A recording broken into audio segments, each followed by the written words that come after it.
accessory.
Okay, so here's why I think the new Go Ultra from Insta360 is the best POV camera, and in particular the best car POV camera.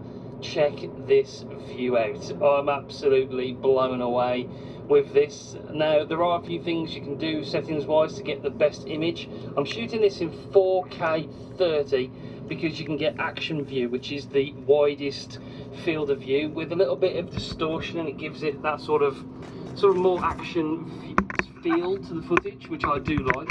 You can of course shoot all the way up to 4K 60, but then you're restricted just to mega view. Now, I'll do a little bit of a mega view test side by side for you in a minute, but there's not that much difference. But I do like the action feel of view because it just gives you, like I mentioned, that more action feel to the footage. So I've got it on my head, mounted with the headband and the quick clip, I think it's called.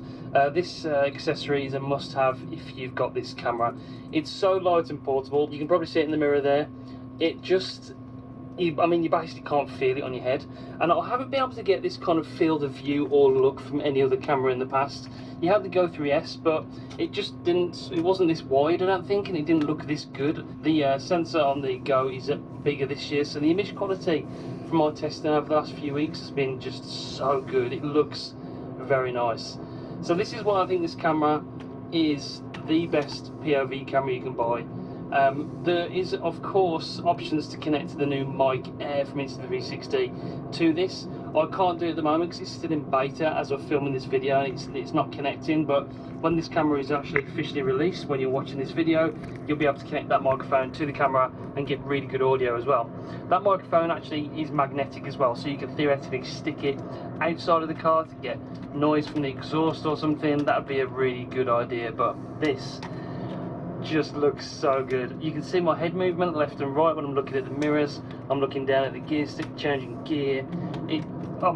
I've just had so much fun playing around with this, and you can see why this is the best POV camera for these kind of videos.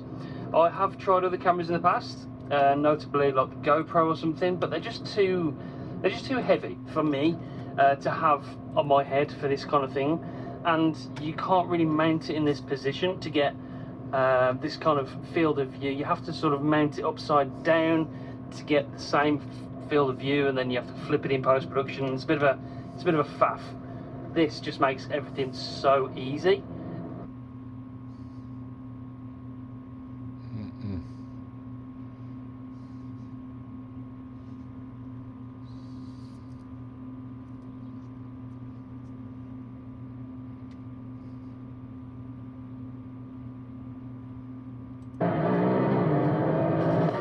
just so much things you can do with the things. Look at that. Trail, now look back.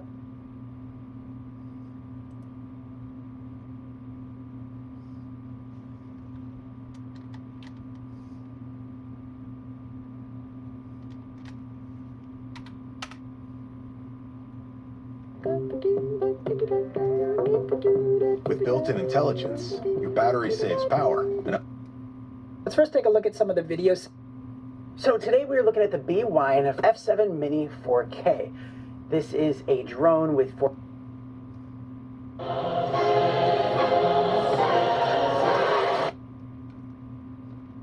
There's a specific shot I've wanted to capture for a really long time. In the last few years, we saw how This is the new Insta360 Luna Ultra, and while it might look like another pocket camera, this thing packs some seriously impressive features worth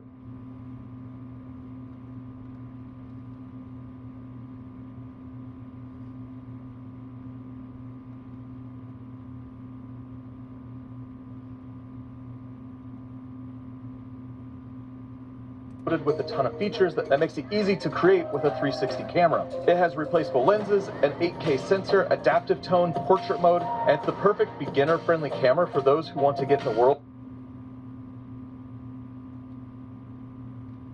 This is a pocket-sized selfie drone that promises to become your personal cameraman, filming with no pilot, no controller, and no experience. Sounds like magic. Or just another marketing trick. Let's find out. We are now on an island in the middle of the ocean in Thailand. And today, I want to create a solo cinematic B-roll using only this drone to see what it's truly capable of. This is the Hover Air X1 Pro Max. Interestingly, the company calls it a selfie flying camera. It's not your typical drone. There's no controller needed. It simply takes off from your hand and films you automatically. It folds like this, roughly the size of a small phone and lighter than an iPhone. Usually drone makers just copy DJI's designs, but this one is something entirely new, and now even DJI has to make similar selfie drones. That's why this product caught my attention. The plan for today is to film enough footage to create a cinematic sequence. No operator, no help, just me and this tiny drone. I'll try to capture the feeling of this place, the atmosphere of travel. Do your virtual tour clients need a live stream solution that is not just pretty 360 photos? Buyers want to see the real house even during COVID, and they need to see it in 3D. this isn't any move. It's your third. This tiny 8K 360 degrees camera destroys GoPro? Panic's V3 review you can't ignore. Galaxy S25 Ultra is a smartphone with a powerful camera. The Osmo Pocket 3 also has a powerful camera, but it has a built-in gimbal. I was shocked to see how close both of these cameras were in image quality. That is until I got into a precarious lighting situation, like this shot of the female country singer. Notice the company logo in the background on camera A, and how it's completely blown out to the point where you can't even see what it says. It looks like a bright light on the wall, whereas camera B, you can actually see it's a logo to a restaurant. Let's pause the video right here. Look at all that purple fringing on the hairline you get with camera A. This is the sort of quality fall off you get with a smaller sensor when you have a subject that's being backlit and you're in a low light environment. You may also notice how the skin tones look a lot better with camera B.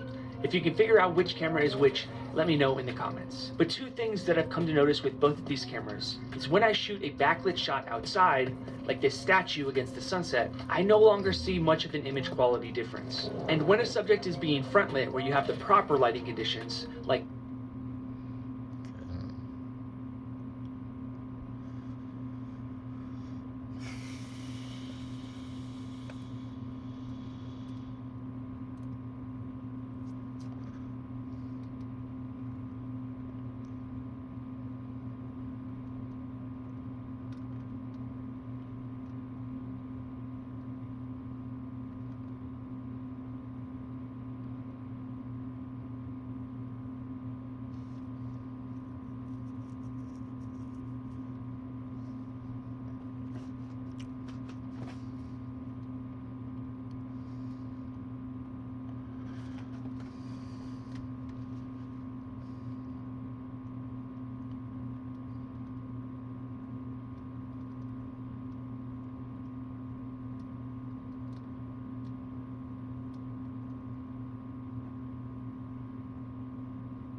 virtual wearable of the future 8 years ago.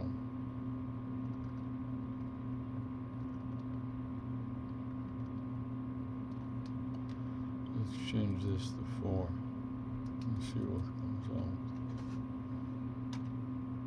4.